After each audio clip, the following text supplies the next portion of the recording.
In a quiet rural town, a group of arrogant men eye Otis Freeman's farm like easy prey, an old, heavy-set black man they dismiss as weak and slow. They don't know he's a retired Navy SEAL, a warrior shaped by decades of elite training and unshakable discipline.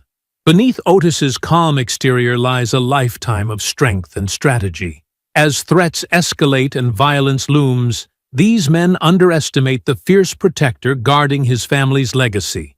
What starts as a land dispute soon ignites into a high-stakes battle for justice, forcing Otis to fight not just for his farm, but for his very survival. Before we go any further, comment where in the world you are watching from and make sure to subscribe because tomorrow's story is one you don't want to miss. The morning sun painted long shadows across Otis Freeman's farm as he made his way through the dewy grass. His weathered overalls stretched across his broad frame, and despite his size, he moved with a deliberate grace that spoke of hidden strength. The wooden fence posts needed mending in places, and the old red barn's paint had begun to peel. But there was pride in how he maintained every inch of his family's land. Otis carried 2 heavy feed buckets, one in each hand, his thick fingers wrapped firmly around the metal handles. The chickens recognized his approaching footsteps and rushed to greet him, clucking excitedly around his boots. He scattered the feed in practiced arcs, watching as the birds pecked eagerly at their breakfast. "Morning, ladies," he said softly, his deep voice barely above a whisper. The gentle tone seemed at odds with his imposing presence, but it matched the peaceful atmosphere of the early hour. From the farmhouse porch, Shirley Freeman watched her husband with knowing eyes. She held 2 steaming mugs of coffee, her gray-streaked hair tied back neatly. "You're up early again," she called out, descending the worn wooden steps. Otis turned, a slight smile warming his face. "Sun doesn't wait for anyone, Miss Shirley." He set down the buckets and accepted the coffee, their fingers brushing in a familiar gesture of affection. Shirley's keen eyes surveyed the property alongside him. "Thompson's boy rode past again yesterday. 3rd time this week." Otis nodded slowly, taking a careful sip. "Wade's people trying to send a message, I expect." "They're getting bolder," Shirley said, her lawyer's mind already working through scenarios. Ever since that new development project was announced, the couple stood in comfortable silence, watching the sunrise paint the sky in brilliant oranges and pinks. Their land stretched out before them, 60 acres that had been in Otis's family for 3 generations, bought with blood, sweat, and determination after emancipation. "Got that town meeting today," Otis reminded her, moving toward the barn where the horses waited. Shirley followed, her presence steady and supportive. Inside the barn, Otis began measuring out oats for the horses. His movements were methodical, practiced over decades. "They'll try something," he said matter-of-factly. "Wade's been itching for a confrontation." Shirley leaned against a post, her coffee forgotten. "You think they'll make their move at the meeting?" "Seems likely." Otis's voice remained even, but his eyes hardened slightly. "Public space, witnesses. They'll want to make a show of it." The morning passed in their usual routine, feeding animals, checking fences, discussing the day's work. But there was an underlying tension, like static before a storm. Both felt it, neither needed to name it. By late afternoon, they drove their old pickup truck into town. The community center parking lot was already full, mostly with newer vehicles that spoke of money and status. Otis and Shirley entered together, heads held high despite the sideways glances and whispered comments. The meeting room was stuffy with too many bodies and not enough air conditioning. Plastic chairs scraped against linoleum as people settled in. Near the front, Wade Grissom and his crew occupied an entire row, their presence impossible to ignore.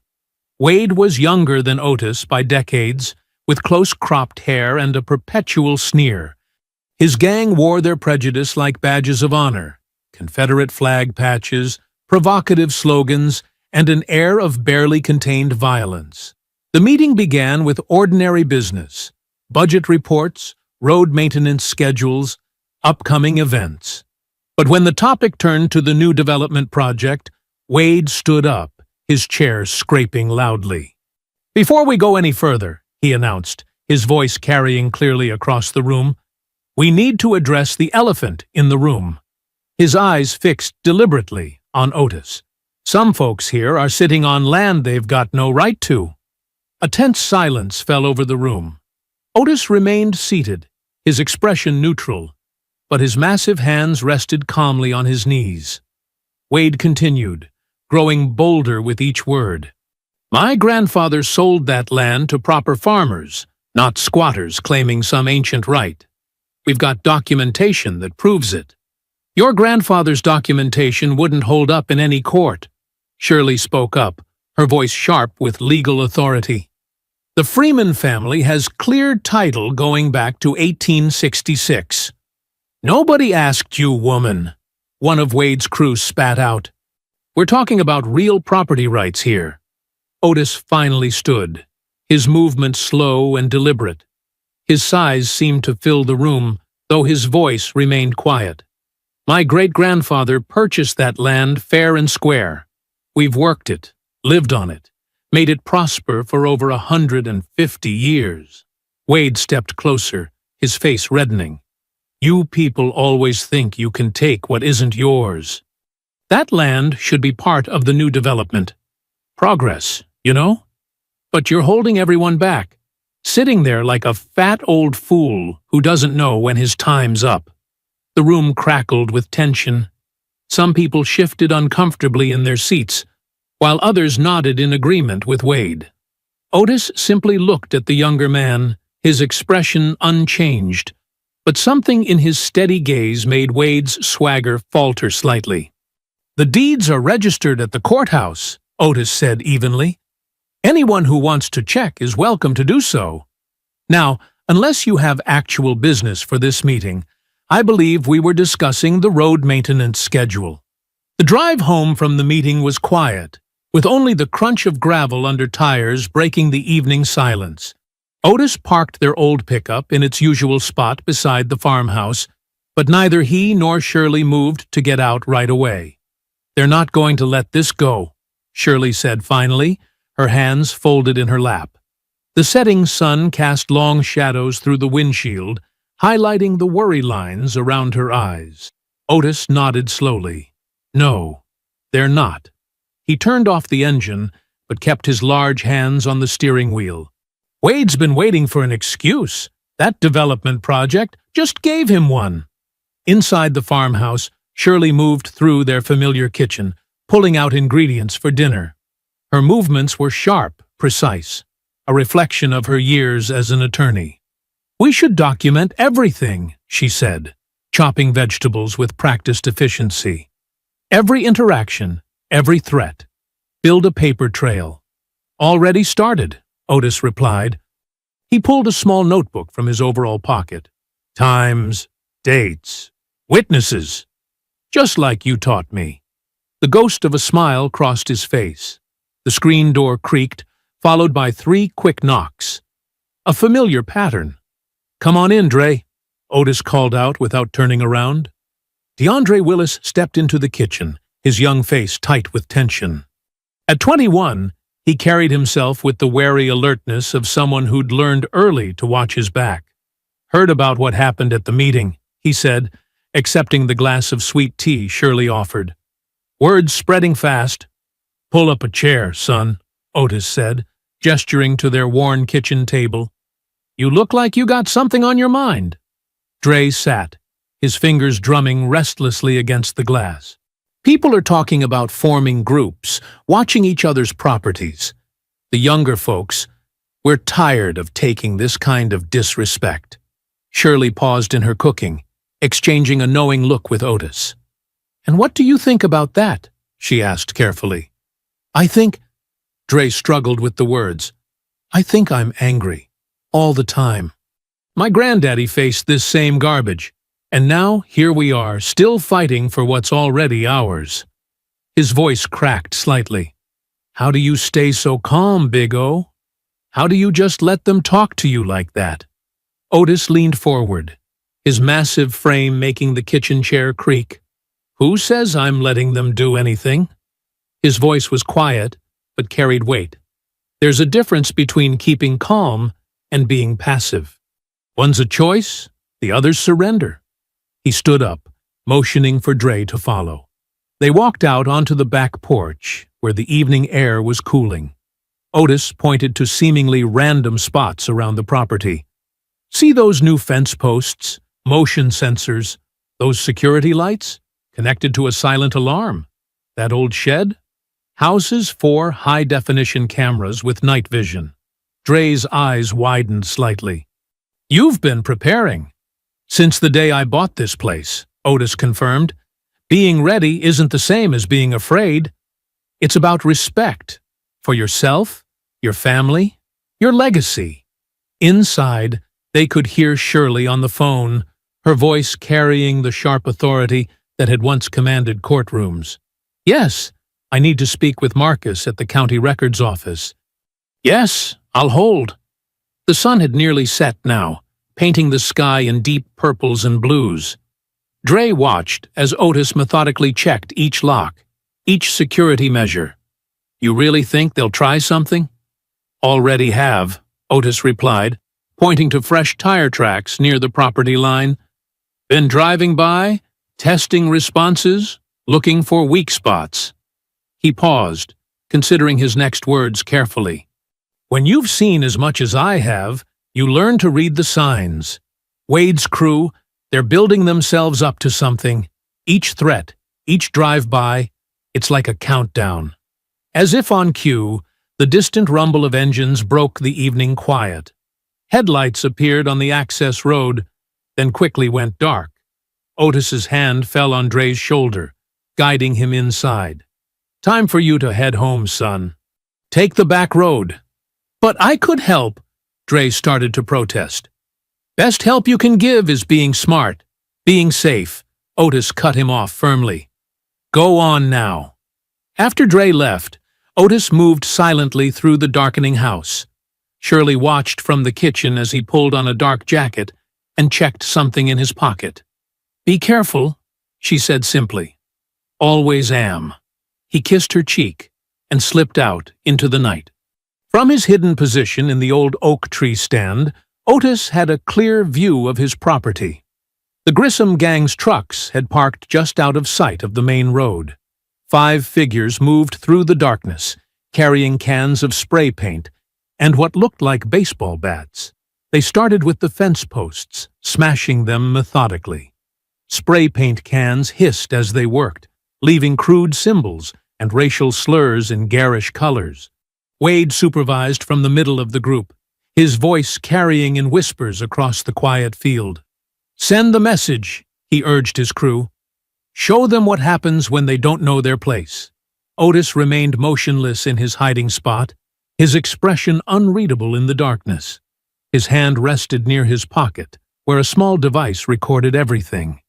Each crash of splintering wood, each hateful word spray-painted across his property, all of it documented, just as Shirley had taught him. Dawn broke over Otis's farm, revealing the full extent of the previous night's vandalism.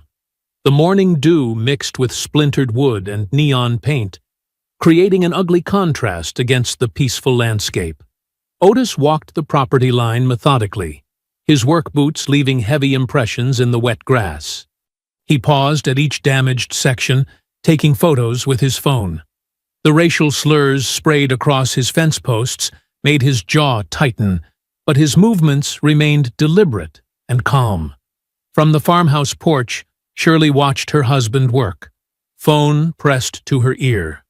Marcus, I know it's early, but this can't wait, she said, her voice carrying the authority of her courtroom days.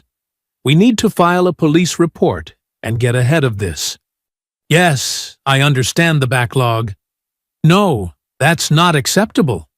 Otis looked up as Dre's old Chevy pulled up the dirt drive. The young man jumped out, his face darkening at the sight of the destruction. Man, this is wrong, he said, jogging over to help. "Let me grab some tools from my truck." "Appreciate it," Otis nodded, already sorting through his own toolbox. He pulled out a level and some fresh lumber he'd stored in the barn. "We'll start with the corner posts." They hit those hardest.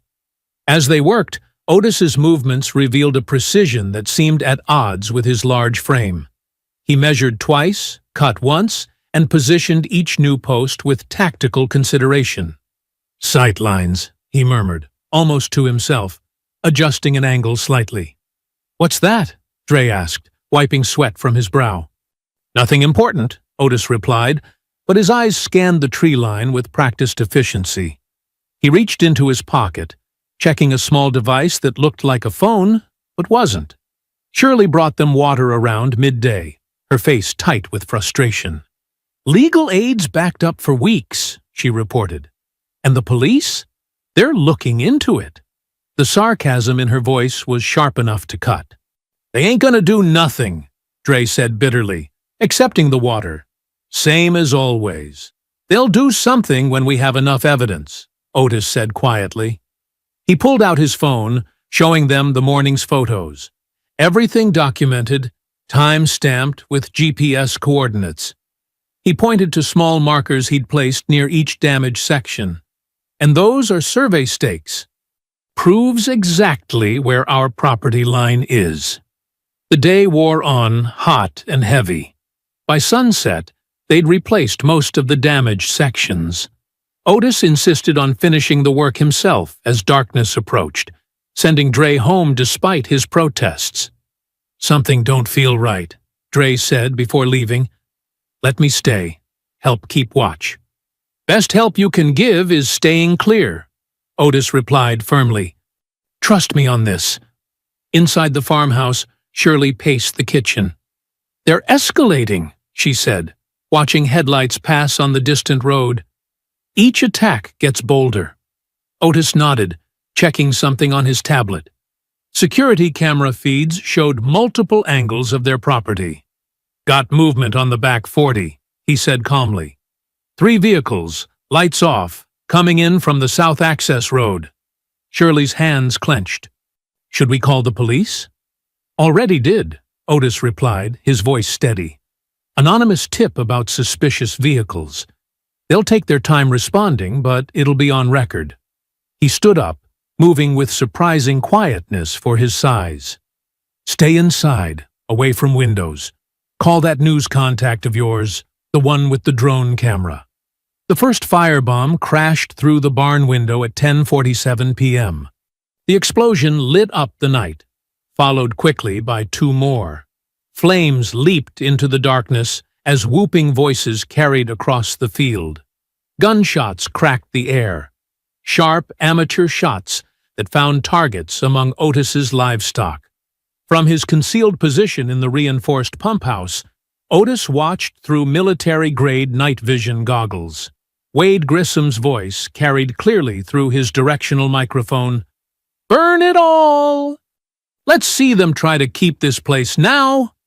The gang moved with drunk confidence, unaware of the infrared cameras recording their every move. They didn't notice the small devices Otis had installed that morning, capturing crystal-clear audio of their threats and celebrations. Inside the farmhouse, Shirley maintained her composure, speaking clearly into her phone. "Yes, I'm watching it happen right now. Multiple perpetrators, armed, committing arson and destruction of property. Yes, we have video evidence. No, I'm safe." The heat from the burning barn painted everything in hellish orange light. More gunshots rang out, followed by the pained sounds of dying animals. Through it all, Otis remained perfectly still, his breathing controlled and steady. His large hands moved with practiced efficiency over familiar equipment, communications gear, surveillance monitors, and other tools that seemed out of place on a simple farm. The gang's attack grew more frenzied. They broke windows, shot out security lights, and spray-painted more slurs across the farmhouse walls. Wade Grissom's voice rose above the chaos. "Come on out, old man! Face us like a man! if you got the guts.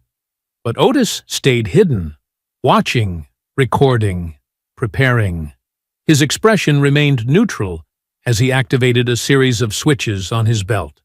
Around the property, hidden systems hummed to life, unnoticed by the intruders who thought they had the upper hand. The night air thickened with smoke as Otis moved like a ghost through his property. His large frame melted into shadows with practiced ease, each step calculated and silent, despite his size. The burning barn cast dancing shadows that worked to his advantage, creating shifting patterns of darkness, perfect for concealment. Through his night vision goggles, he watched Wade's men spread out, drunk on their own success. They'd made every amateur mistake in the book. No proper watch, no coordination, and worst of all, no respect for their surroundings. Their flashlight beams swept wildly, creating perfect blind spots. Otis touched his throat mic. "Shirley, stay low. It's starting." His wife's acknowledgement came as a single click in his earpiece. The first tripwire activated near the old tractor shed. A simple device, fishing line connected to a row of tin cans, but in the tense atmosphere, the sudden clatter sent two gang members spinning around, firing blindly into the darkness. Their shots went wide, exactly as Otis had predicted. "What was that?" one shouted, voice cracking. "Jimmy? That you?" Otis pressed a button on his belt. Across the property, small speakers he'd hidden that morning came to life, broadcasting recorded sounds, footsteps in dry leaves, twigs snapping, whispered voices. The gang members' heads whipped around, trying to track multiple threats that didn't exist. Basic psychological warfare, Otis whispered to himself, remembering training exercises from decades ago. Disorient and divide. Wade Grissom's voice carried across the yard. "Stop jumping at shadows, you idiots! Find that old man!" Otis moved to his first target, a heavy-set man with a shotgun who'd separated from the others. The gang member never saw the cord at ankle height. He went down hard, shotgun clattering away. Before he could shout, Otis's massive arm wrapped around his throat in a perfect blood choke. Seconds later, the man was unconscious. "Sleep it off," Otis muttered, zip-tying the man's hands and removing his weapons. He clicked his radio twice. Shirley would understand to mark the location for police evidence later. The gang's confidence began to crack. Their shots came faster, more erratic. Otis triggered more distractions. A floodlight here, a recorded animal sound there. Each time they fired at nothing, wasting ammunition and revealing their positions. "Something ain't right," one of them called out. "Wade, this feels wrong." Otis smiled grimly. Fear was setting in. He moved to his next position, deliberately stepping on a branch. The crack echoed through the night. 3 gang members spun toward the sound, but Otis was already elsewhere, circling behind them. A flashbang he'd positioned earlier detonated on cue, followed by smoke grenades rolling across the ground. The chemicals weren't dangerous, but the gang didn't know that. They stumbled, coughing and cursing, perfect targets for Otis's next phase. He picked them off systematically. A precise strike to a knee here, a shoulder lock there. Each takedown was controlled, designed to disable without causing permanent damage. His SEAL training emphasized efficiency over brutality. "He's everywhere!" someone screamed. The night dissolved into chaos as gang members fired at shadows and ran into each other. Wade Grissom stood by his truck, trying to rally his men. "Stand your ground, you cowards. It's just one old man." Otis's voice, electronically distorted through hidden speakers, filled the air. "You boys picked the wrong farm." The words seemed to come from everywhere at once. The psychological effect was immediate. 2 more gang members broke for their trucks. Otis let them go. They'd spread the word better than any warning he could give. Then came the moment he'd planned for. Billy Grissom, Wade's younger brother, stepped right into Otis's most elaborate trap. The snare, built from heavy-duty cable, caught his leg and yanked him upward. He dangled 6 feet off the ground, screaming in pain and terror. "Billy!" Wade's shout carried real fear now. "Where are you?" Otis triggered his last set of lights, powerful LEDs that created a disorienting strobe effect. In the chaos, he approached Billy's hanging form. The young man's eyes widened as Otis emerged from the smoke like a nightmare, his massive silhouette backlit by the burning barn. "Please," Billy whimpered. "Don't kill me." "Not my style," Otis replied calmly, then delivered a precise strike that left Billy limp but breathing. Wade and his remaining men found Billy minutes later, after Otis had disappeared back into the shadows. The cable had cut deep into Billy's leg, and he'd need medical attention. They struggled to get him down, cursing and panicking. "Fall back!" Wade finally ordered, helping carry his unconscious brother to the truck. "Fall back now!" Otis watched them retreat through his thermal scope, their heat signatures bright against the cool night. Their trucks peeled out on the gravel road, leaving behind weapons, wounded pride, and enough evidence to bury them legally. Standing in the shadows of his burning barn, Otis's silhouette remained calm and still. His breathing was steady, heart rate normal, just like countless operations in his past life. He clicked his radio 3 times, signaling all clear to Shirley. The fire department's sirens wailed in the distance, finally responding to the blaze. Otis knew the police would arrive conveniently late, but that didn't matter anymore. The game had changed, and his opponents had no idea who they were really dealing with. The morning sun crept over the horizon, casting long shadows across Otis's farm. Yellow police tape fluttered around the smoldering remains of the barn, and news vans had already gathered at the property line like vultures. Inside their kitchen, Otis and Shirley watched the local Channel 8 news broadcast with growing disbelief. The footage showed only carefully selected clips. Billy Grissom hanging from the cable, injured gang members being loaded into ambulances, and Wade's tearful interview. "We were just checking on old Freeman," Wade's voice cracked perfectly on camera. "Heard some strange noises, wanted to make sure he was okay.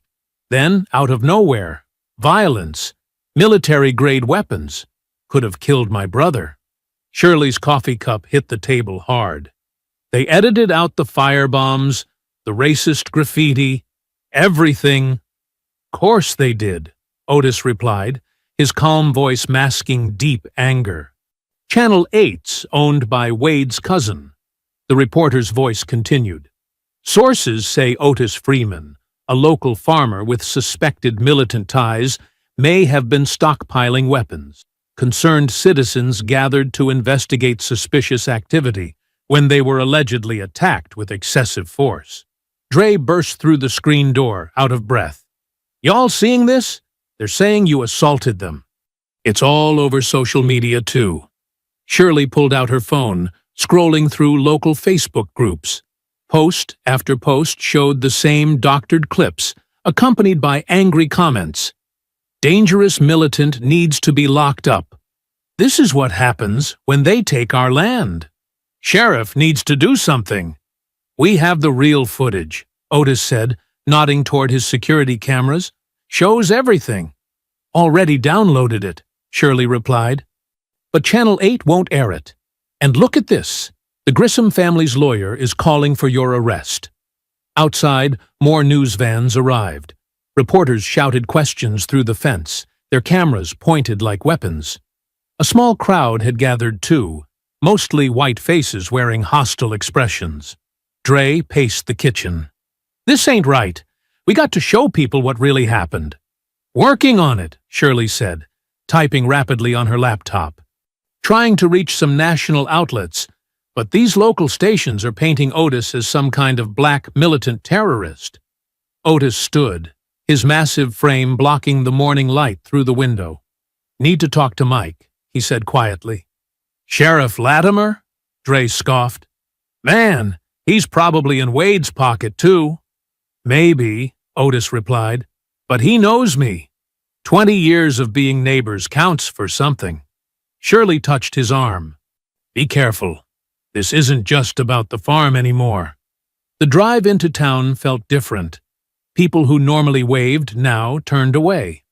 Outside the diner, a group of men glared as Otis's truck passed.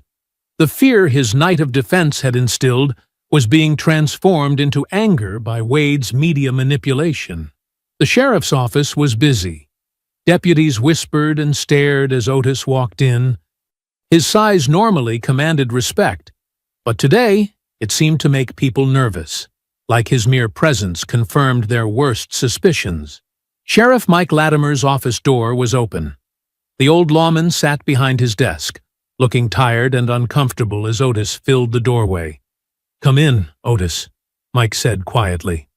"Close the door." Otis sat, the chair creaking under his weight. For a moment, neither man spoke. "Got quite a situation here," Mike finally said, not meeting Otis's eyes. "You know what really happened, Mike. What I know and what I can prove are different things." The sheriff shuffled some papers. "Wade's got 3 witnesses saying you attacked them unprovoked. Got medical bills, property damage. They burned my barn." Otis's voice remained level. "Killed my livestock. Tried to run me off my land. Any proof?" "Security footage. Clear as day." Mike finally looked up, his face pained. "Footage gets corrupted. Witnesses change their minds. You know how things work here." "Thought you were different, Mike." The sheriff stood, pacing behind his desk. "I got the county commissioner breathing down my neck. Got citizens demanding action. Wade's family owns half the businesses in town. And that makes it right? Makes it complicated," Mike snapped. Then, softer. "I got no choice, Otis. There's a warrant for your arrest. Assault, excessive force, suspected weapons violations." Otis didn't move. "That? How it's gonna be? Don't make this harder than it needs to be." Mike's hand drifted toward his gun. "Come in quiet. We'll sort this out proper." Through the office window, Otis could see Shirley and Dre arriving in her car. They'd followed him, worried, smart. "Think I'll decline," Otis said, standing slowly. "You want me? You'll need to find me first." "Don't do this," Mike pleaded. "System works if you work with it." "System's broken, Mike.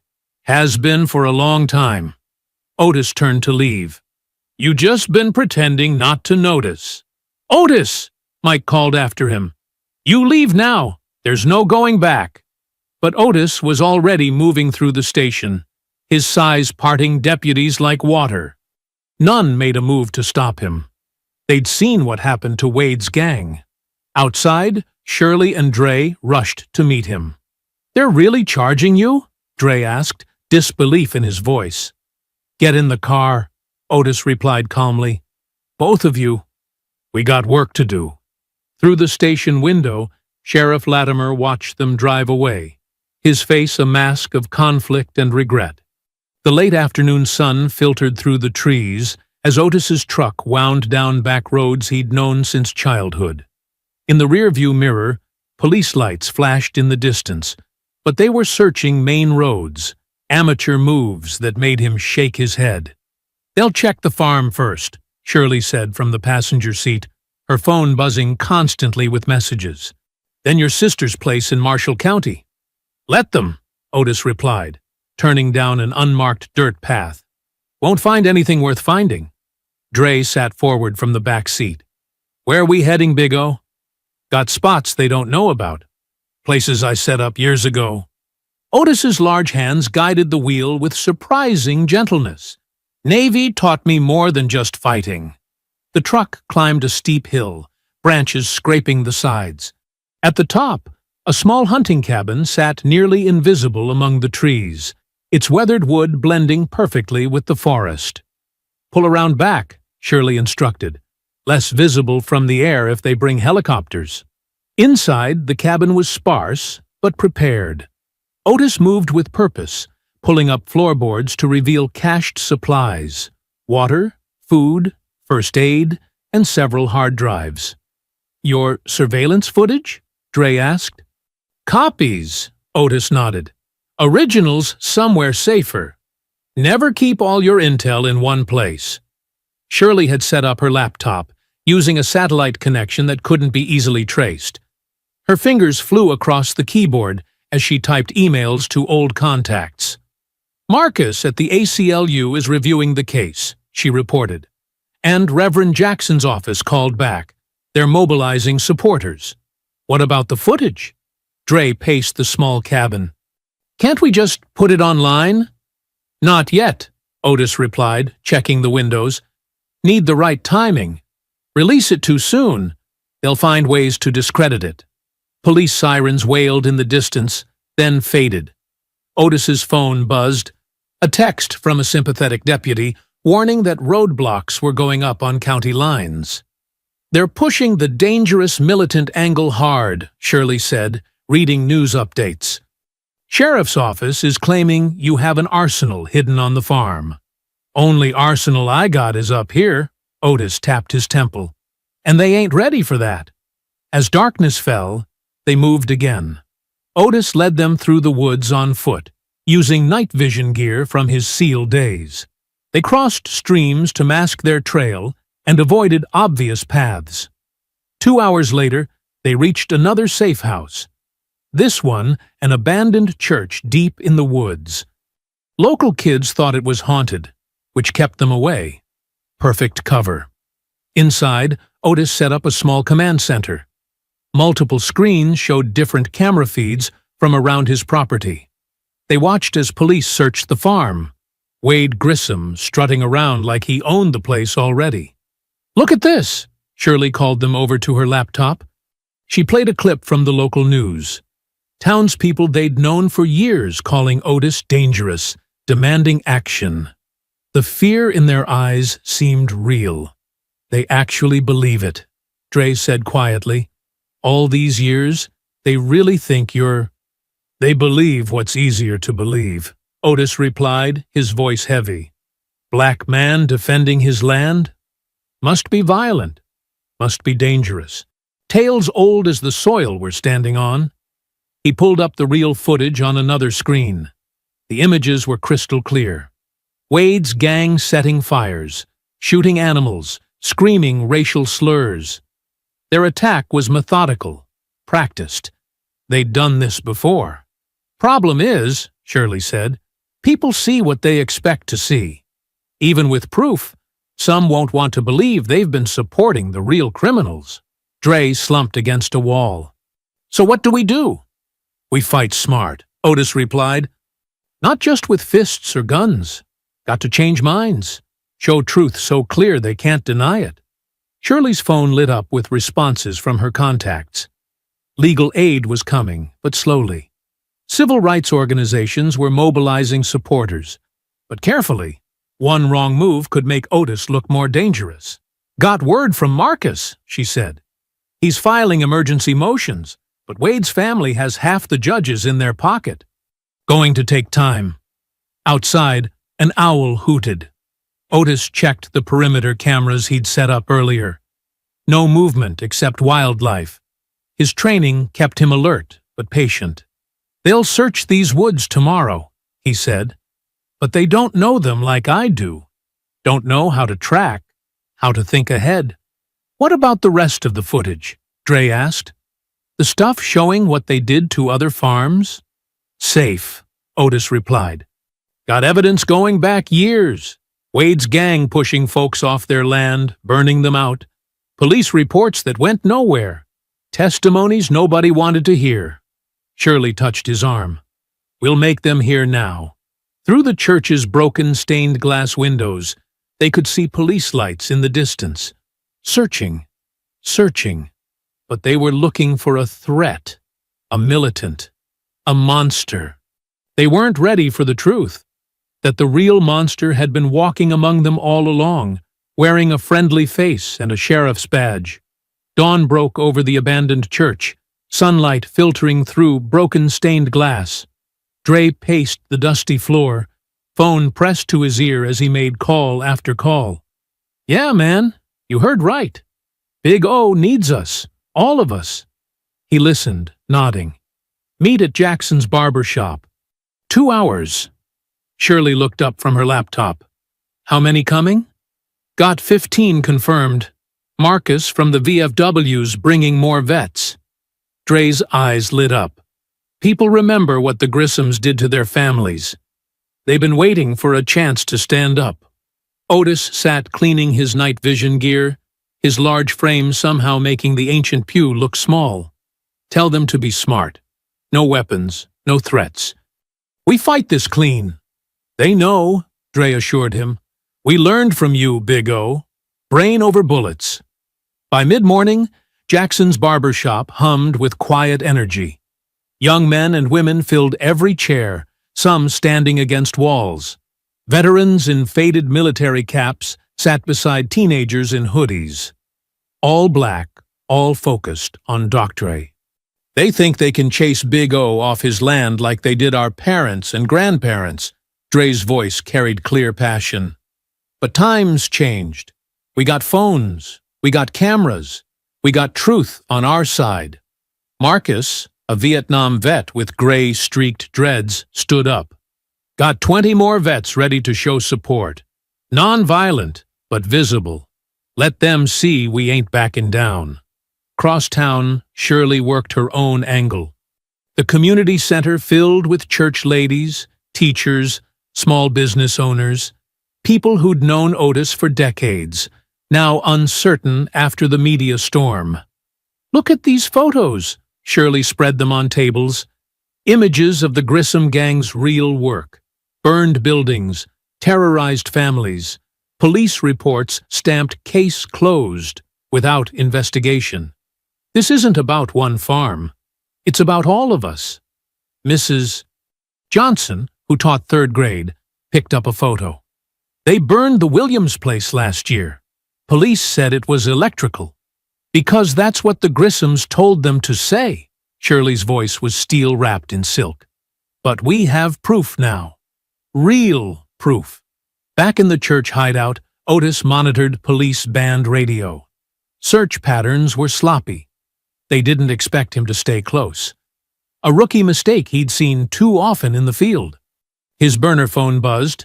A text from Deputy Rodriguez. Sheriff wants meeting. Neutral ground. Says it's important. Otis showed Shirley the message when she returned. She frowned. Could be a trap. Could be. But Rodriguez is solid.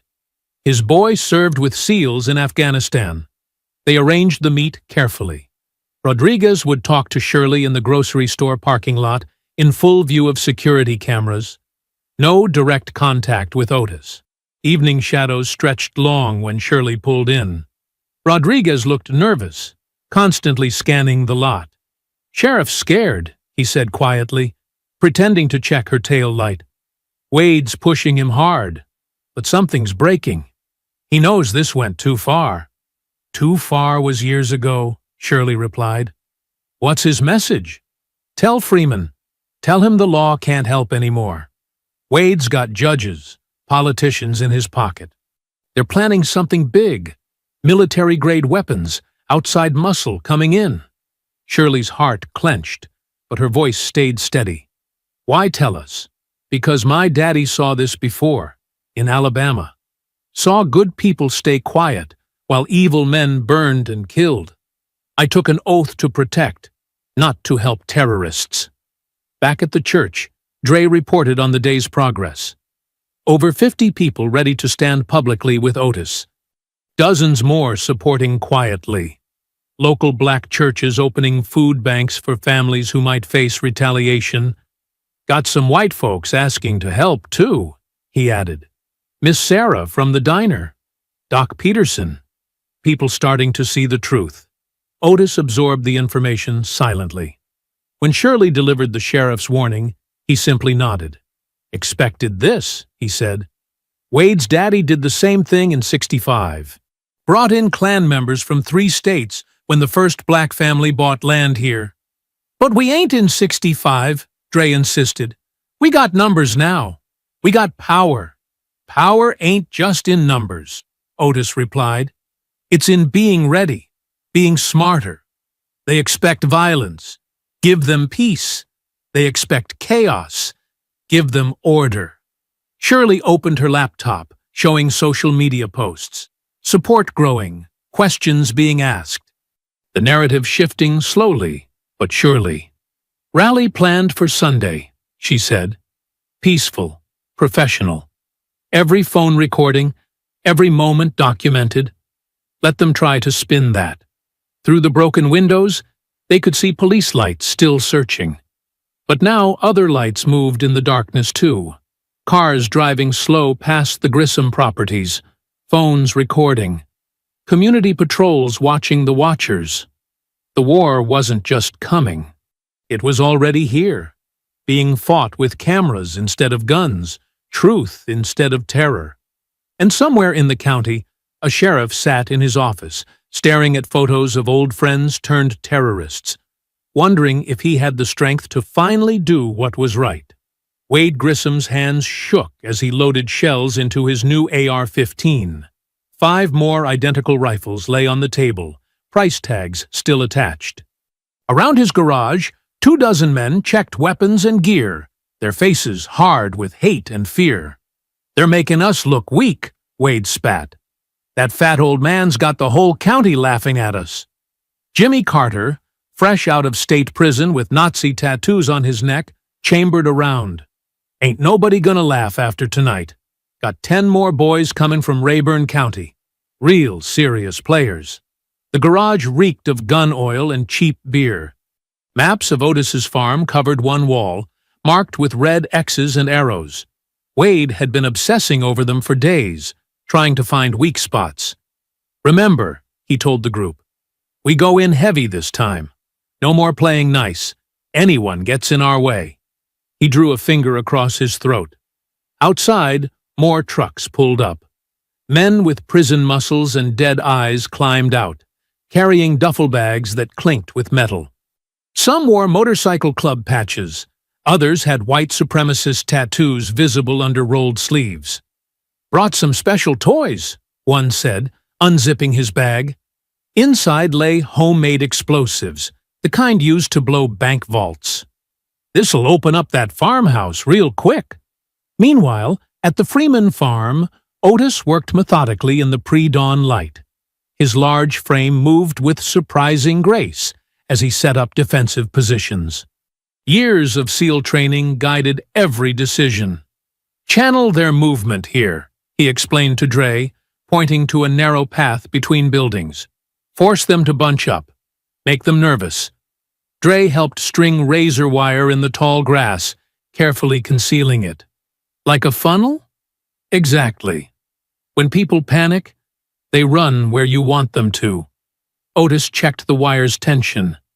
Not to kill, just to control. They'd transformed the farm over several days. Trenches filled with sharpened stakes lay hidden under loose hay. Motion sensors connected to floodlights waited in the shadows. Every approach had been mapped and prepared. "These holes," Otis pointed to seemingly random depressions, "will fill with water when they step in. Disorient them, make them doubt every step." Inside the barn, they'd built fortified positions. Bulletproof vests, donated by sympathetic veterans, hung ready. Night vision equipment was tested and placed strategically. "Remember your training," Otis told Dre as they worked. "Stay calm. Think 3 moves ahead. They'll be angry, sloppy.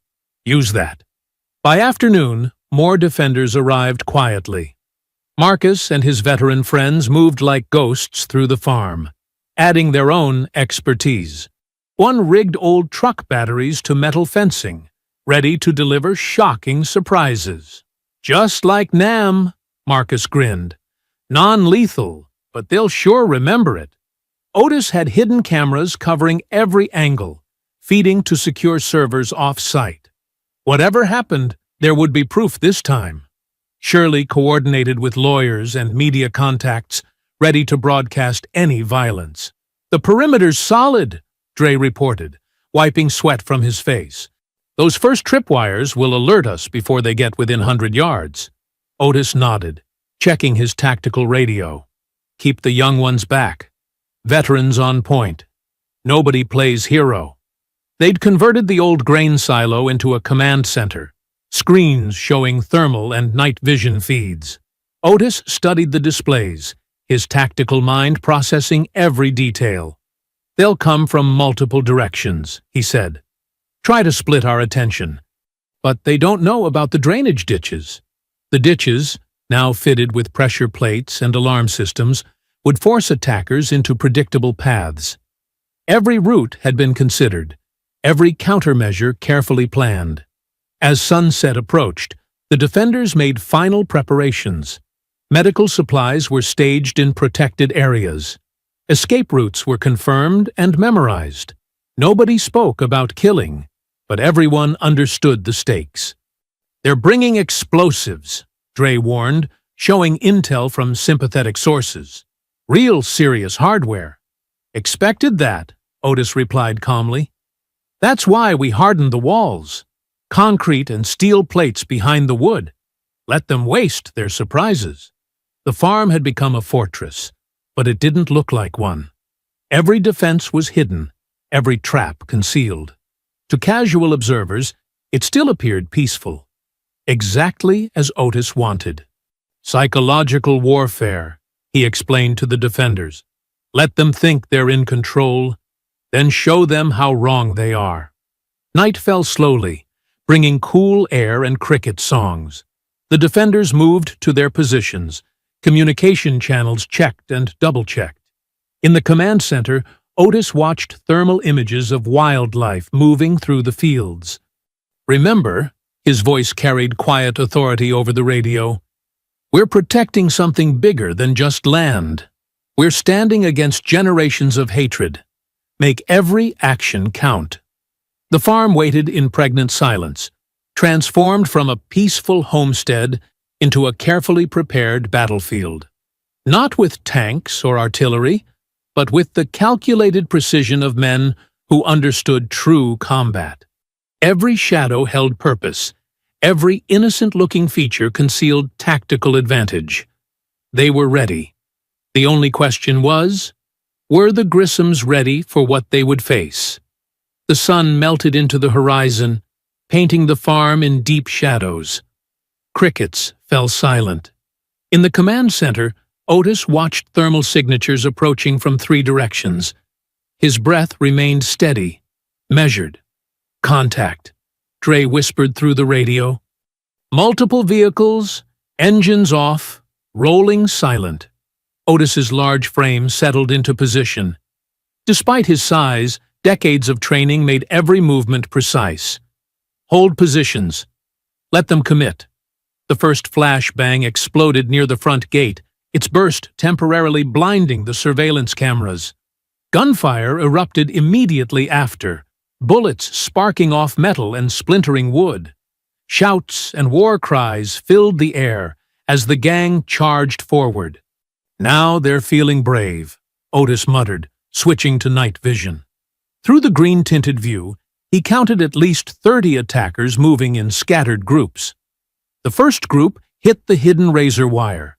Screams pierced the night as sharp metal bit through jeans and boots. Those behind stumbled over their fallen friends, creating chaos in their ranks. "South groups in the funnel," Marcus reported calmly. "Triggering Sector 2. Floodlights blazed to life, blinding the attackers who had removed night vision gear after using flashbangs. More screams as men stumbled into the water-filled holes, their weapons splashing uselessly. Otis moved silently despite his weight, years of SEAL training evident in every step. He circled behind 3 men, trying to set up a heavy machine gun. His large hands found precise pressure points. One by one, they dropped unconsciously. "Behind you!" Dre's warning came just as a baseball bat swung at Otis's head. Otis turned, slower than in his youth, but still efficiently. The bat connected with his shoulder, painful but not disabling. He grabbed the attacker's wrist, twisted, and used the man's momentum to throw him face first into a tractor tire. The crack of a nose breaking was lost in the general chaos. More explosions rocked the farmhouse as the gang used their heavier weapons, but the reinforced walls held, absorbing the blasts while protecting the defenders inside. "They're getting frustrated," Otis observed, breathing heavily from exertion. Sweat soaked his shirt despite the cool night air. "Watch for mistakes." A group of attackers rushed the barn, thinking they'd found a weak point. They triggered the electrified fence section.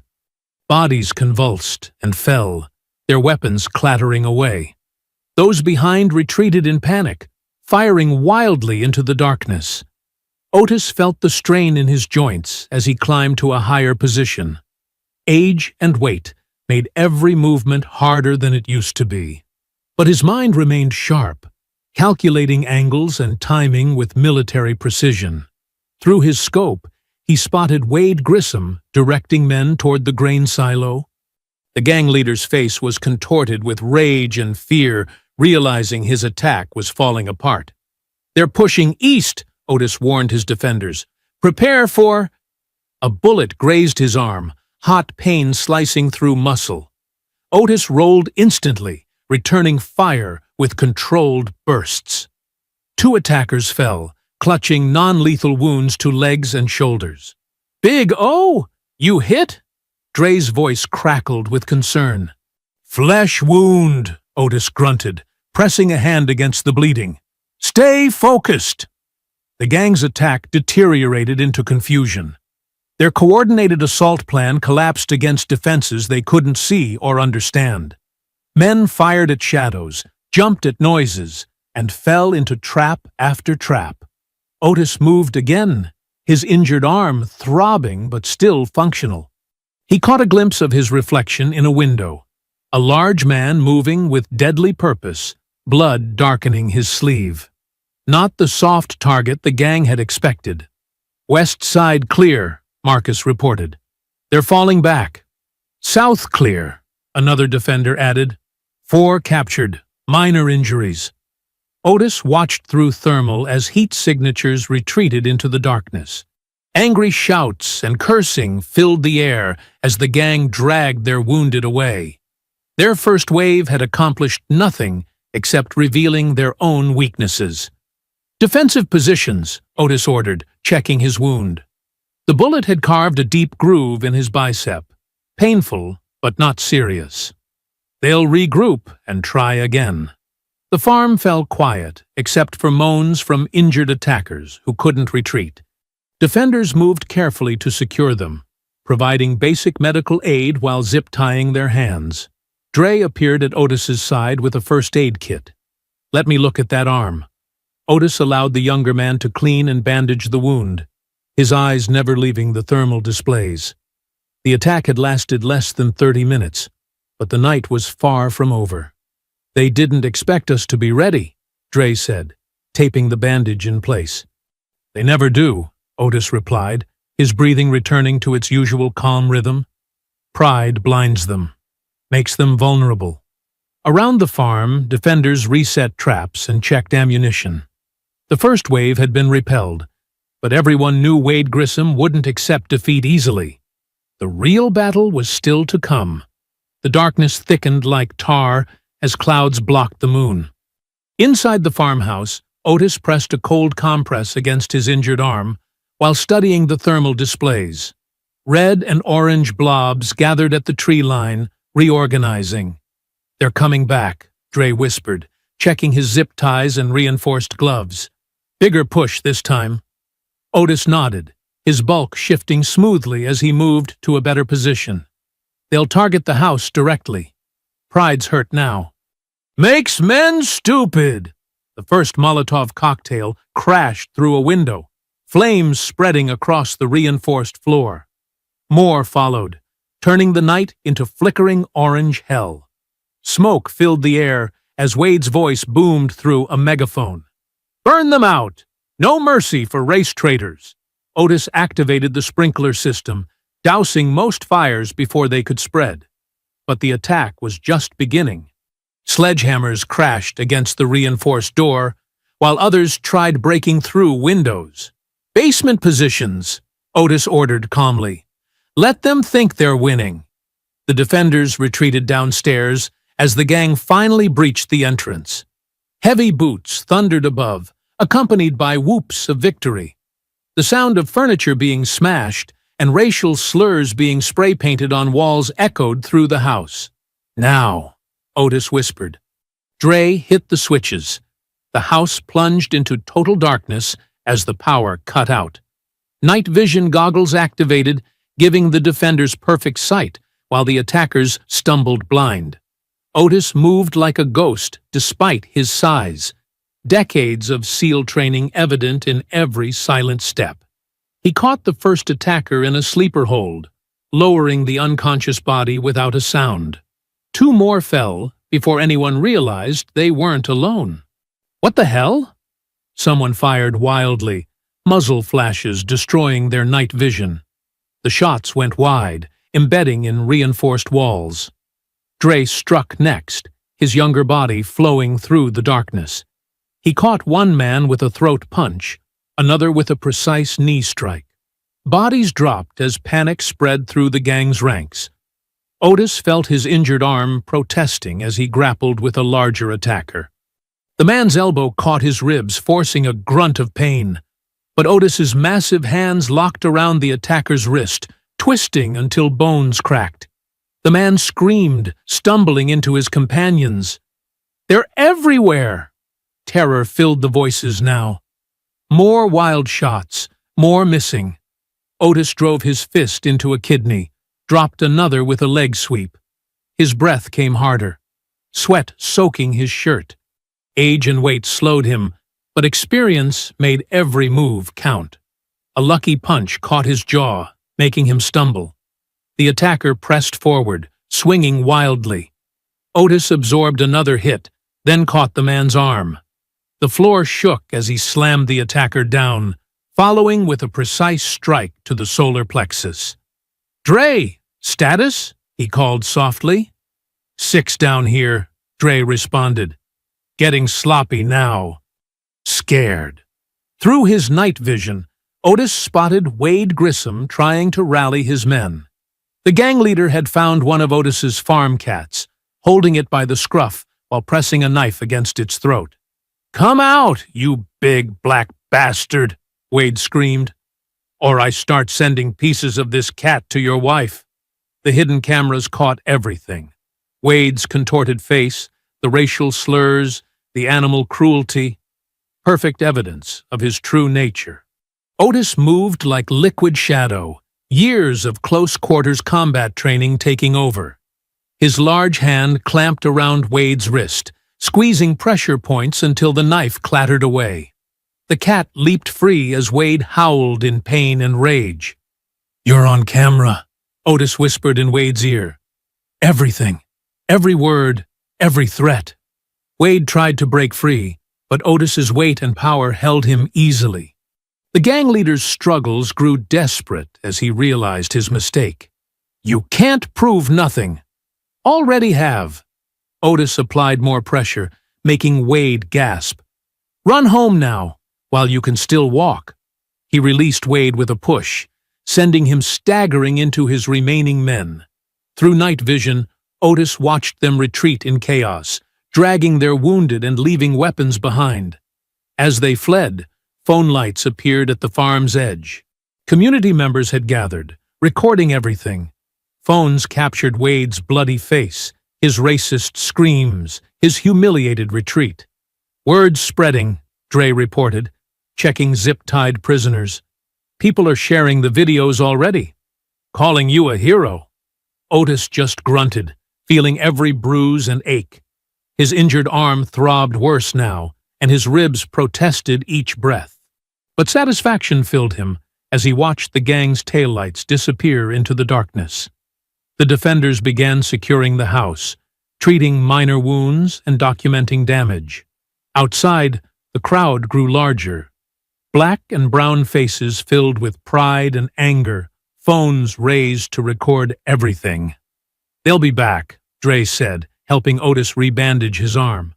"Let them come," Otis replied calmly. "Pride's expensive." Tonight's lesson cost them plenty. The sun crept over the horizon, painting the farm's battle scars in harsh morning light. Otis sat heavily at his kitchen table, holding an ice pack to his swollen jaw while Shirley cleaned the gash on his arm. Empty shell casings and broken glass littered the floor around them. "Hold still," Shirley muttered, dabbing antiseptic that made him wince. "These need stitches, Otis." "Later," he replied, watching Dre pace near the window. The young man's knuckles were raw, his clothes still dusty from the fight. Red and blue lights suddenly flooded the kitchen. 3 police cruisers rolled up the driveway, followed by Sheriff Latimer's personal vehicle. Otis didn't move, just kept holding the ice pack while officers surrounded the house. "Freeman!" Latimer's voice boomed through a megaphone. "Come out with your hands visible." Shirley's fingers tightened on Otis's shoulder. "This isn't right. We have evidence of their attack." "Evidence doesn't matter much right now," Otis said quietly, standing with effort. His ribs protested every movement. "Dre, stay back. Don't give them any excuse." Otis walked slowly to the door, hands raised. Morning sunlight caught his wedding ring as he stepped onto the porch. 6 officers had weapons drawn, faces hard with rehearsed fear. "On your knees!" someone shouted. "Do it now!" "He's injured," Shirley called from the doorway. "Let him move slow." Otis carefully lowered his bulk to the wooden boards, keeping his hands visible. Sheriff Latimer approached with handcuffs, while other officers covered him. The sheriff's eyes wouldn't meet his. "Otis Freeman, you're under arrest for aggravated assault, false imprisonment, and criminal vigilantism," Latimer recited mechanically. The cuffs bit into Otis's wrists. "You have the right to remain silent. This is wrong, and you know it." Shirley's lawyer voice cut through the morning air. "We have video of Wade Grissom's gang attacking us. They fired first. They threatened lives. Ma'am, step back inside or you'll be arrested too." An officer moved to block her view. Dre's angry voice carried from inside. "They're arresting him for defending his own home? While those racist pieces of scum—" "Quiet," Otis commanded, his deep voice carrying authority even on his knees. "Shirley, call Marcus at the VA. Dre, stay calm and record everything." They hauled him up roughly, ignoring his grunt of pain as they guided him toward a cruiser. His neighbors were gathering at the property line, phones raised, faces shocked and angry. Some called his name. Others hurled accusations at the police. Through the cruiser's window, Otis watched his farm recede. The morning sun caught the scorch marks on his barn, the bullet holes in his walls, the spray-painted slurs they hadn't had time to clean. His life's work, scarred by hatred, but still standing. The jail intake was deliberately slow. They made him wait in holding while his injuries throbbed, ignoring Shirley's calls about medical attention. Finally, a bored nurse glanced at his arm and declared him fine. "Cell Block C," the guard announced, leading him down a dim corridor. "Protective custody, since you're so worried about racial violence." The cell was bare concrete and steel, barely wide enough for his frame. A thin mattress, a steel toilet, a small sink. The door clanged shut with echoing finality. Otis sat carefully on the bed, feeling every bruise and strain from the night's fighting. Down the block, someone was sobbing. Others called out random threats and comments. He closed his eyes, controlling his breathing like he'd learned in SEAL training. Hours crept by. Through the small window, he watched the sun climb higher. No word from Shirley. No lawyer. Just the endless institutional noise of gates, shoes on concrete, radios crackling. Finally, a guard appeared. "Phone call." Otis rose stiffly, following to the phone bank. Shirley's voice was tight with controlled fear when she answered. "They came to the house," she said without preamble. "2 men, claiming to be building inspectors, said they'd received complaints about code violations." "Were they?" Otis kept his voice level. "No, I saw their truck at Wade's garage yesterday. They took pictures, made threats about condemning the property. Said things would go easier if I convinced you to be reasonable about the land. Anger heated Otis's chest, but his voice remained calm. Are you safe? Dre's here. Some veterans from your PTSD group, too. But Otis? She hesitated. The footage from our security cameras is gone. Someone hacked the cloud storage. The physical drives are missing. Otis pressed his forehead against the cold concrete wall. All their evidence erased. Just like that. The lawyers still coming? He asked. Yes, but... Shirley's voice cracked slightly. They're pushing for federal charges now, claiming you used military tactics against civilians. They're painting you as a trained killer who overreacted to local youth causing mischief. Otis absorbed this, feeling the weight of systematic injustice pressing down like his cell's low ceiling. Everything they'd built, everything they'd fought for, balanced on a knife's edge. Stay strong, he said softly. Truth will out. I love you, Shirley whispered. The line went dead. Back in his cell, Otis lay on the thin mattress, staring at gray walls. His body ached, but his mind was clear. They'd planned for this, prepared for the system's pushback. Now it was time to trust in the foundations they'd laid. Outside his window, a siren wailed in the distance. Inside his cell, Otis began his familiar meditation routine, gathering strength for whatever came next. 5 days into Otis's imprisonment, Dre hunched over Shirley's kitchen table, surrounded by laptops and hard drives. His eyes were red from lack of sleep, but determination kept him alert. Found another backup, he announced, fingers flying across the keyboard. They didn't know about the micro SD cards in the barn cameras. Shirley leaned over his shoulder, her reading glasses perched on her nose. How much footage? Everything. The firebombs, the shootings, Wade's crew torturing those horses. Dre's voice caught with anger. It's all here in HD. Send it to everyone on the list, Shirley directed, checking her phone. Every news outlet, every civil rights organization, every veterans group. And encrypt copies for our lawyers. Dre nodded, starting the uploads, already trending on Twitter. Free Otis Freeman and Justice for Freeman's Farm are picking up steam. Outside, cars lined their street as supporters gathered with signs. The constant honking of encouragement, mixed with occasional shouts of hate from passing trucks. Local police watched from patrol cars, but kept their distance.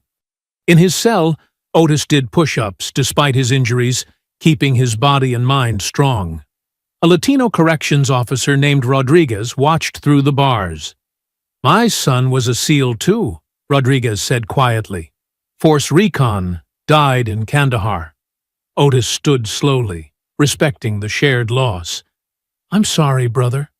Saw the footage this morning of what those men did to your farm. Rodriguez's jaw tightened.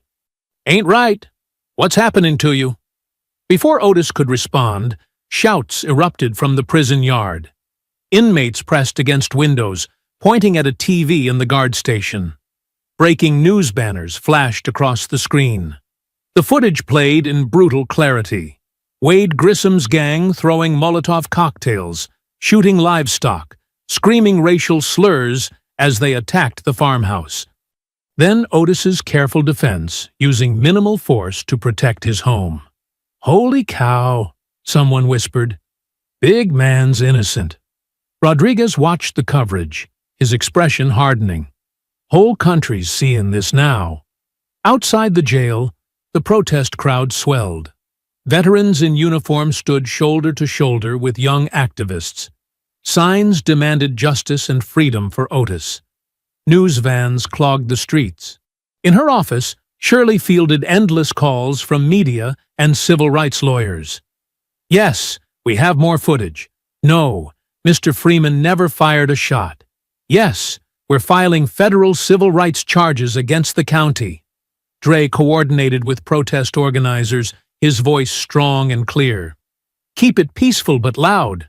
Let them know we're not backing down." The story exploded across social media. Celebrities shared the footage. Politicians demanded investigations. Military veterans groups issued statements supporting Otis. Inside the jail, the mood shifted. Guards whispered in corners. Inmates nodded respectfully at Otis during yard time. Even the hostile ones kept their distance, watching him with new understanding. Rodriguez brought him a fresh uniform and extra food. Administration's getting nervous. Phones ringing off the hook. Otis accepted the items with quiet dignity. "Thank you, brother." In the sheriff's office, Latimer watched the protests grow through his window. His phone buzzed constantly with calls from the FBI and Justice Department. On his desk, resignation papers waited for his signature. Back at the farm, Shirley addressed a crowd of supporters, her voice carrying over the microphone. "This isn't just about Otis. This is about every American's right to defend their home, regardless of their race." The crowd roared approval. Dre stood beside her, fist raised. Cameras flashed. More cars arrived every minute. National news crews set up live shots. Anchors described the scene. A remarkable showing of community support here in rural Georgia, as citizens demand justice for decorated Navy SEAL veteran Otis Freeman. In his cell, Otis sat cross-legged on his bed, eyes closed in meditation. The familiar prison sounds were now punctuated by chants from outside. "Free Otis! Free Otis!" Rodriguez appeared again, jingling his keys. "Got some visitors, Freeman." "Important ones." Otis opened his eyes, face calm. Through his window, he could see the growing crowd, the signs, the flags. His community standing together, refusing to let injustice win. The chants grew louder, echoing through the jail's concrete corridors. "No justice! No peace! Free Otis Freeman!"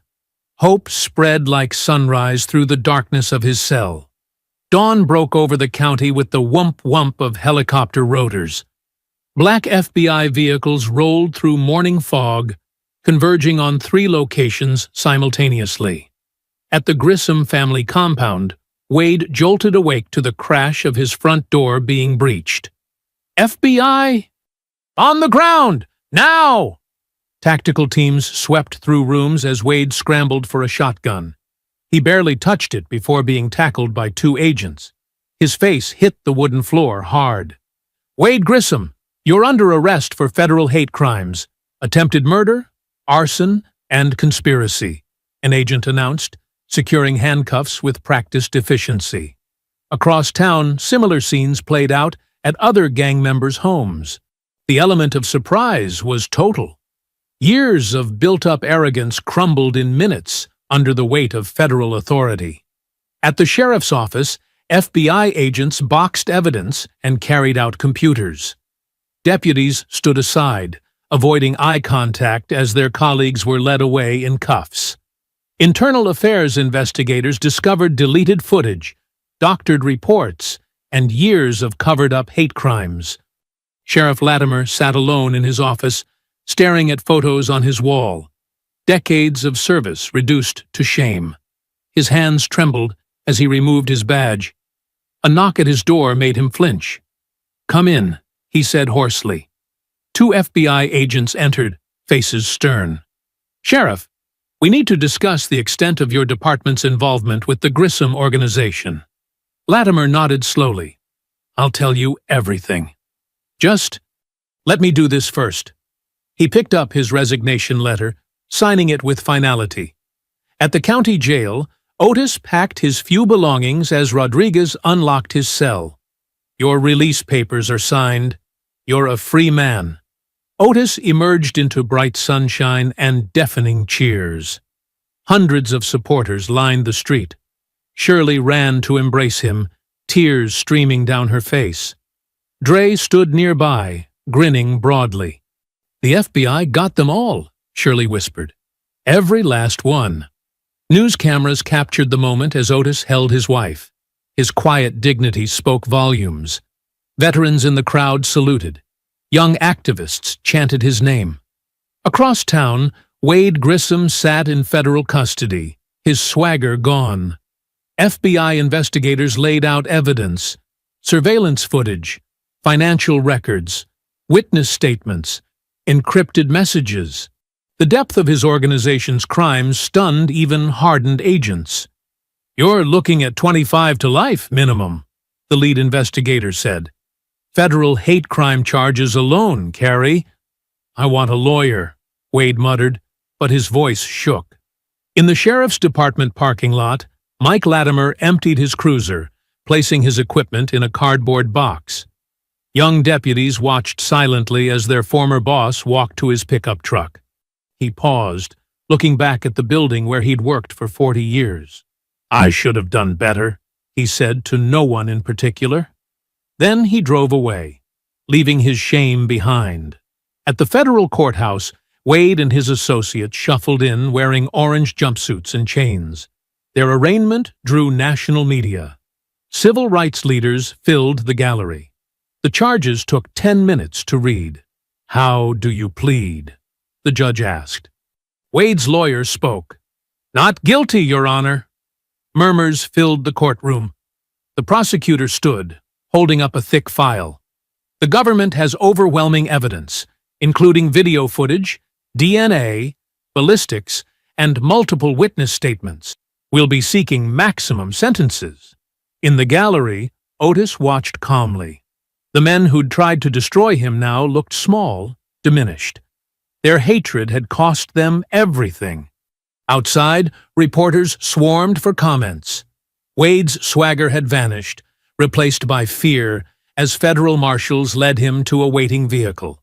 Photographers captured his fallen expression, the face of defeat. At the Freeman farm, the community gathered to help rebuild. Veterans groups repaired the burned barn. Local youth painted over racist graffiti. The land was healing, like its owner. Dre supervised young volunteers, his leadership growing stronger each day. "This is what justice looks like," he told them. "Not revenge, justice." FBI agents continued combing through sheriff's department records, uncovering years of corruption. Deputies came forward with testimonies of covered-up crimes, falsified reports, and systematic racism. In Washington, civil rights organizations cited the Freeman case as proof of ongoing rural terrorism against black landowners. Congressional hearings were scheduled. New legislation was drafted. The local news station that had smeared Otis issued a formal retraction and apology. Their biased coverage became a case study in media ethics classes. At the federal detention center, Wade Grissom stared at concrete walls, his empire crumbling. Other inmates avoided him. His name became synonymous with failure. Sheriff Latimer's resignation made national news. Editorial pages debated the role of law enforcement in perpetuating systemic racism. Police reform activists cited the case in their campaigns. Federal prosecutors built an airtight case, methodically documenting every crime, every cover-up, every act of hatred. The evidence filled dozens of boxes. Justice ground forward, slow but unstoppable.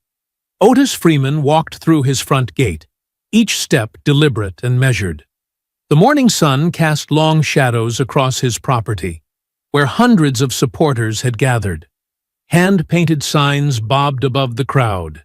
"Justice for Freeman Farm" and "Stand with Big O." Shirley squeezed his hand tight as they made their way through the cheering crowd. Veterans in their service caps stood at attention.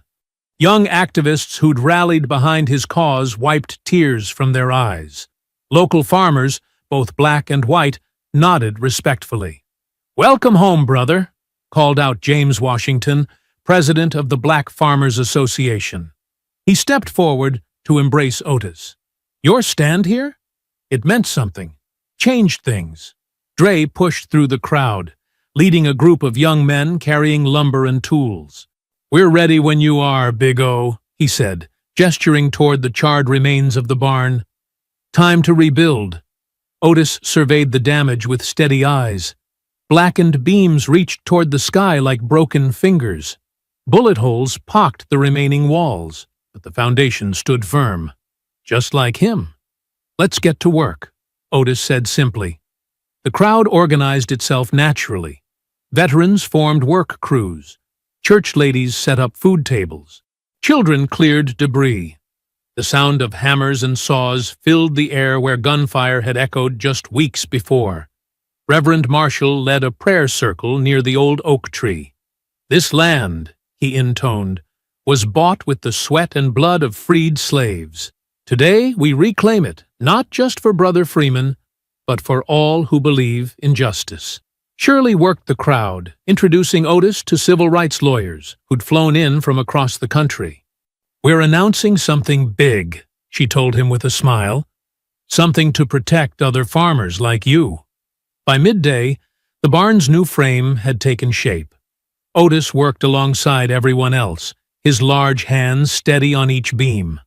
Young men watched in awe as he demonstrated proper technique, his quiet strength now a source of inspiration rather than fear. "My granddaddy built the original barn," Otis told them during a water break. "Did it right after buying this land in 1889. They tried to run him off, too." He wiped his brow. "But Freeman men? We don't run." News crews captured the rebuilding effort. Reporters interviewed community members about the changes sweeping through the county. The FBI investigation had exposed decades of corruption. Reform was coming to local law enforcement. White supremacist groups were scattering like roaches in sunlight. "Mr. Freeman," a young reporter asked, "do you feel vindicated?" Otis considered the question while watching Dre lead a roofing team. "This ain't about vindication," he replied. "It's about standing your ground, teaching the next generation they don't have to accept hatred." By late afternoon, supporters had erected a temporary stage near the new barn. Civil rights leaders and legal experts gathered as Shirley took the microphone. "Today, we're announcing the formation of the Rural Legacy Protection Trust," she declared, "a legal foundation dedicated to defending minority landowners from discrimination, intimidation, and illegal seizure." Applause rolled across the property. Otis stood quietly beside his wife as she detailed the trust's mission.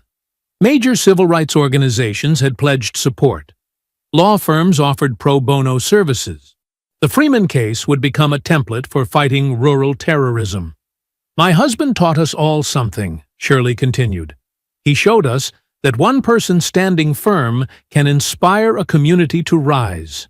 That justice may be slow, but it comes to those who persist." The new barn gleamed in the setting sun, its fresh wood a stark contrast to the weathered buildings around it.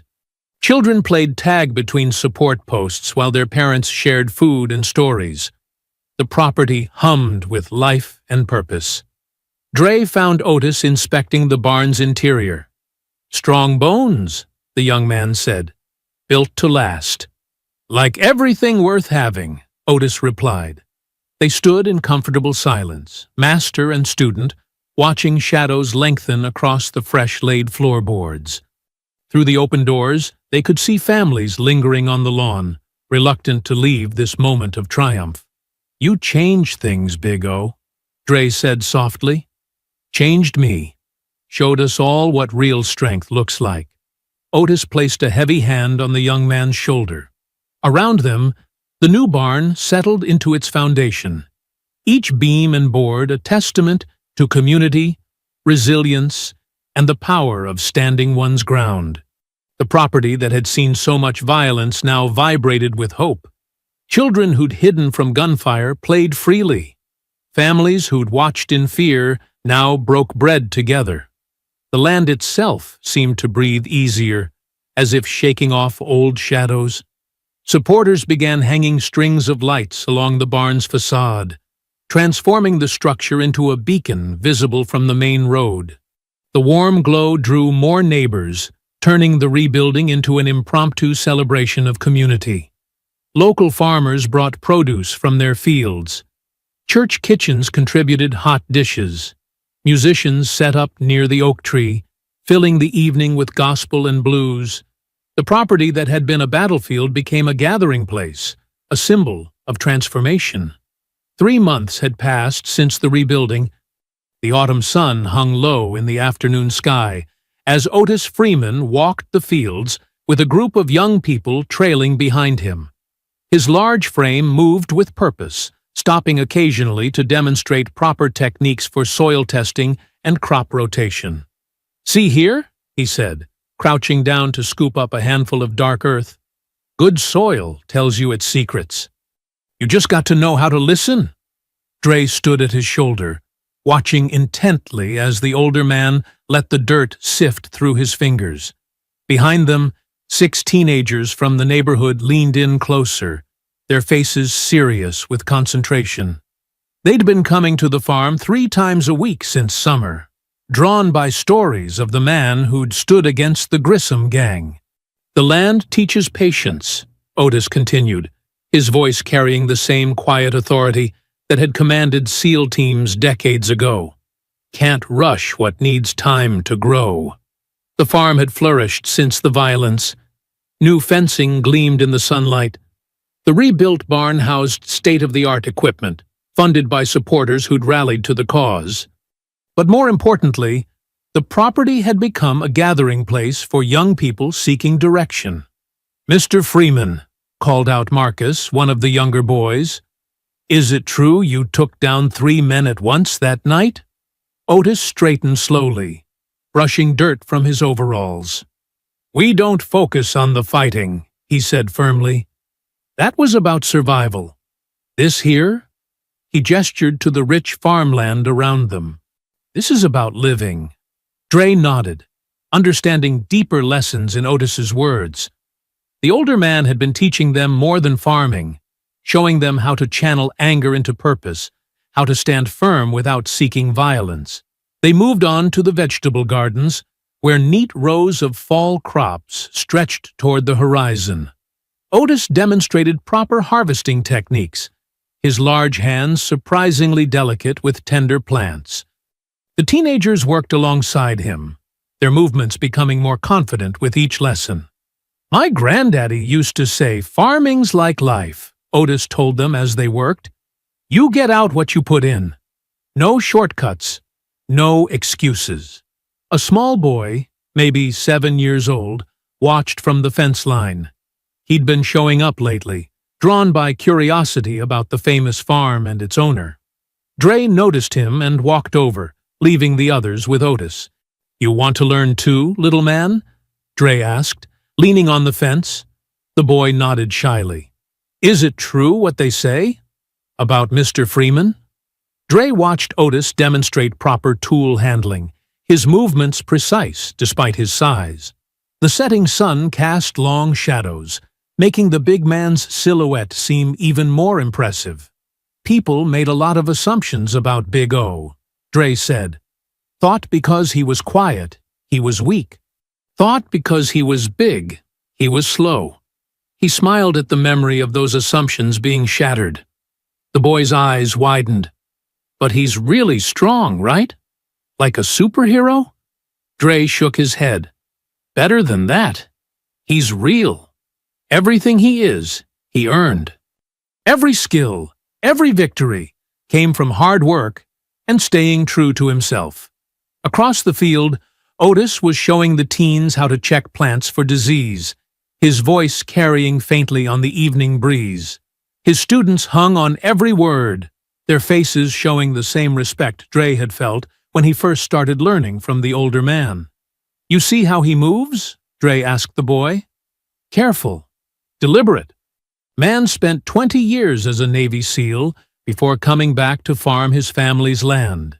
Now he's teaching us there's strength in growing things, in building community." The farm's new security systems glinted discreetly in the fading light, cameras and sensors blending seamlessly with the rural landscape. They were rarely needed now.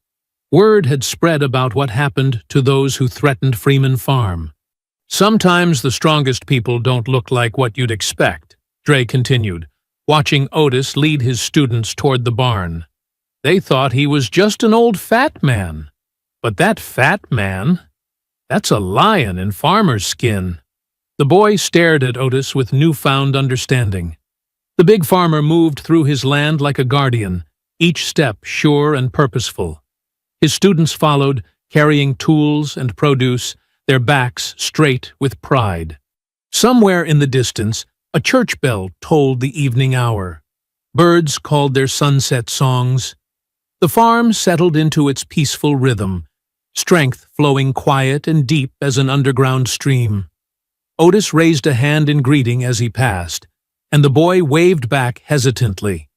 His eyes followed the farmer's broad back, seeing now what Dre had learned months ago. That true power often wore humble clothes, that justice could grow as surely as crops in fertile soil. The autumn wind rustled through late corn, carrying the scent of earth and growing things. On Freeman Farm, the day's work continued as it had for generations. Different now, perhaps, but rooted in the same deep truth, that standing your ground meant more than fighting. It meant building something worth defending. I hope you enjoyed that story.